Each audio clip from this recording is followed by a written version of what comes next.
la notion de pH et la mesure du potentiel en ion hydrogène. On se rappelle que lorsqu'on a de l'eau, l'eau est un cas d'équilibre en soi, un équilibre entre la molécule d'eau elle-même et les ions H+, et des ions OH- présents dans l'eau.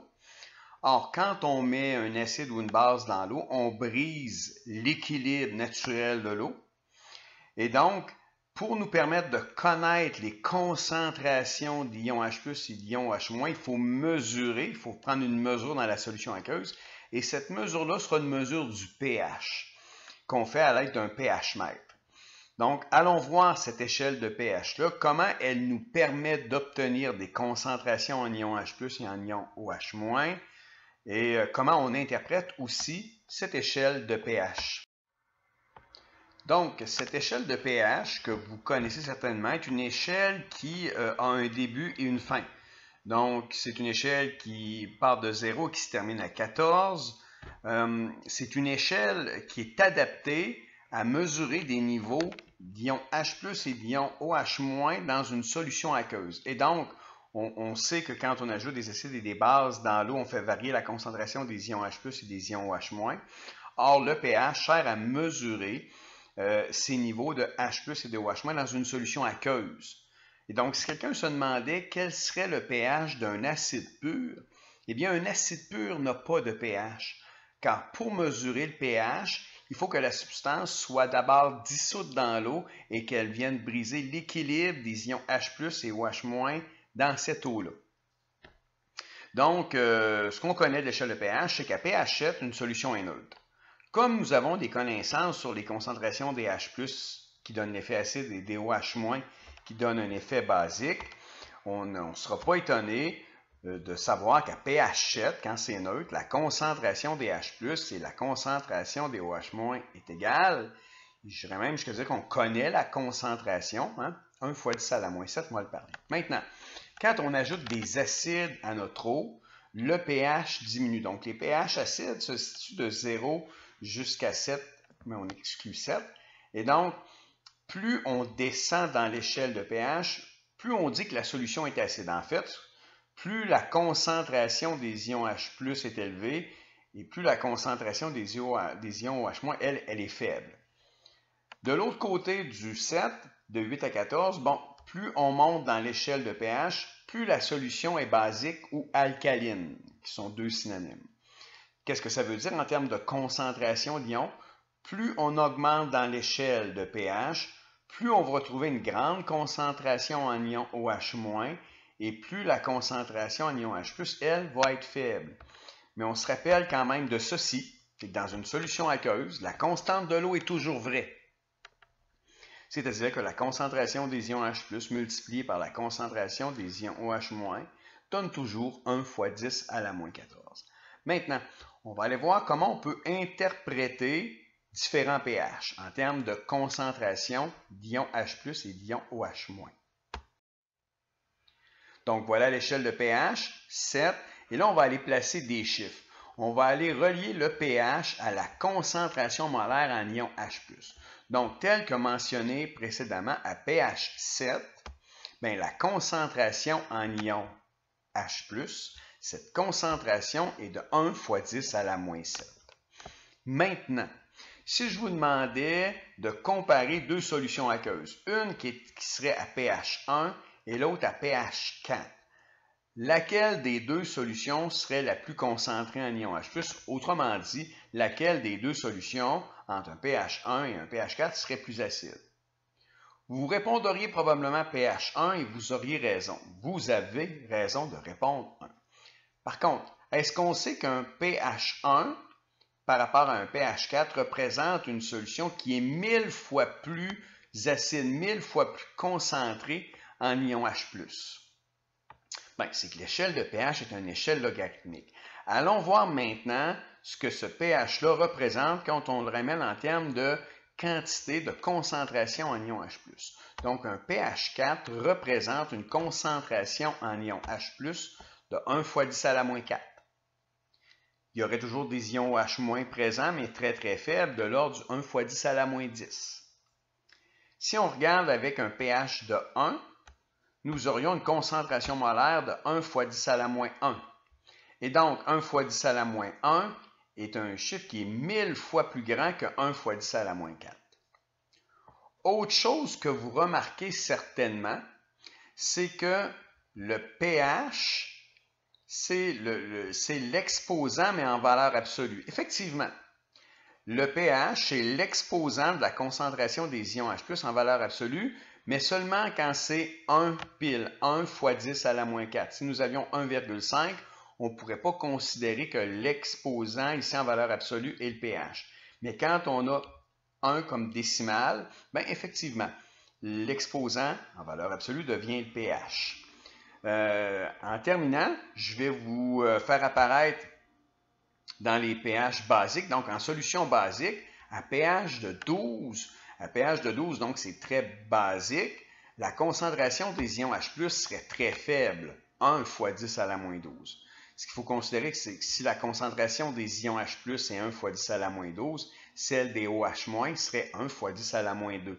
Donc, on aurait une plus grande concentration en ions OH-.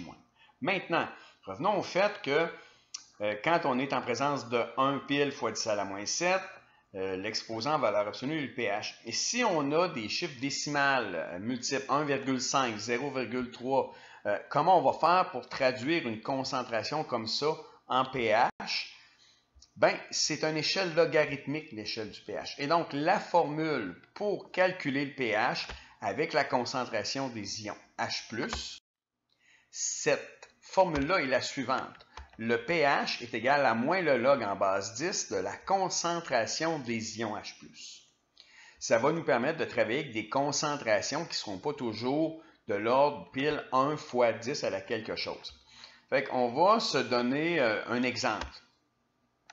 Imaginons si la concentration en ion H+, est de 2,5 fois 10 à la moins 3. Le pH sera de... Et là, j'aimerais ça que tout le monde sorte sa calculatrice et fasse l'essai de cette équation-là, voir si on est capable de bien utiliser notre calculatrice pour arriver au bon pH. Car quand la concentration en ion H+ est de 2,5 fois 10 à la moins 3, le pH devrait vous donner 2,6. Donc, prenez la peine de mettre la vidéo sur pause quelques instants pour aller chercher votre calculatrice et essayer d'arriver à 2,6. Si jamais vous n'y arrivez pas, vendredi, durant la période d'exercice, il sera toujours possible de vérifier ça ensemble. Maintenant, ce que nous allons faire souvent, c'est que quand on fait des calculs d'équilibre, nous utilisons des concentrations d'ions H+, puis des concentrations d'ions H-, mais qui ont été mesurées avec un pH mètre. Donc, ce qu'on a comme information, c'est le pH. Comment on passe du pH et comment on obtient la concentration des ions H+. En fait, si on fait un exemple qui ressemble concrètement à ce qu'on pourrait vivre régulièrement. À l'inverse, si le pH d'une solution est de 3,3, quelle sera la concentration molaire en ion H+. Donc, comment on va utiliser cette formule-là pour aller chercher la concentration des ions H+, lorsqu'on connaît le pH? Évidemment, on ne peut pas isoler parce que log, c'est une fonction. On ne peut pas diviser le pH par moins log et penser qu'on aura isolé H+. En fait, il faut faire la fonction inverse du log que vous allez retrouver en deuxième fonction sur votre calculatrice du log. C'est la fonction 10 à la... Pour nous, ça va devenir 10 à la moins pH. Le moins ici va se retrouver avec le pH. Et pour faire disparaître log, on va utiliser la fonction inverse 10 à la. Donc, 10 à la moins pH va nous permettre de connaître la concentration des ions H+. On va se redonner un petit problème juste pour vérifier. Donc, si on a un pH de 3,3, ça serait quoi la concentration en ions H+? Bien, il faut faire exactement l'opération telle qu'elle est représentée dans la formule. 10 à la moins 3,3 devrait vous donner la concentration molaire en ions H+, qui est 5 fois 10 à la moins 4 mol par litre. Donc, ces calculs-là qui sont présentés dans cette page sont des calculs essentiels pour faire des problèmes sur l'équilibre de l'eau. Donc, quand on va rajouter des acides, des bases ou toute autre substance dans l'eau qui peut faire varier l'équilibre de l'eau, bien, souvent, on va mesurer le pH pour avoir une information. Bien, le pH devra être traduit en concentration d'ions H+, pour aller plus loin. Et dans ces types de problèmes que nous allons effectuer, il y a toujours quelque chose il y a toujours des choses qui seront vraies. La concentration des H+, multipliée par la concentration des OH-, peu importe ce qu'on va mettre dans l'eau, va toujours être égal à 1 fois 10 à la moins 14. De même que dans notre société, on a décidé de travailler avec le pH pour s'informer sur la concentration des H+, et indirectement sur celle des OH-. Mais il existe aussi le potentiel en ion hydroxyde, le POH, qui est beaucoup moins utilisé, mais qui existe quand même. Dans certains domaines, dans le médical, on utilise la notion de POH de temps à autre. Mais c'est quand même quelque chose de complémentaire. Au même titre que la concentration des H+, fois celle des OH- donne 1 fois 10 à la moins 14, bien le pH plus le POH va donner 14. Et donc, on vous donne des exemples dans le petit tableau ici. Quand un acide est à pH 2, bien son pOH va être 12. On vient conclure ça avec cette équation-là ici. Donc, si le pH est 2, donc, quelle serait la concentration en ion H+, 1 fois 10 à la moins 2. Et sachant que H+, fois OH-, dis-je, donne toujours 1 fois 10 à la moins 14, on peut trouver la concentration des ions OH-. Ce qui va suivre maintenant, ça va être des exercices qui vont nous permettre de calculer des concentrations d'ions H+, des concentrations d'ions OH-, des pH et des pOH dans diverses situations où on a mis des trucs dans l'eau. C'est ce qu'on appelle faire de la chimie des solutions. C'est ce qui nous attend dans les prochaines minutes. Fin de la présentation.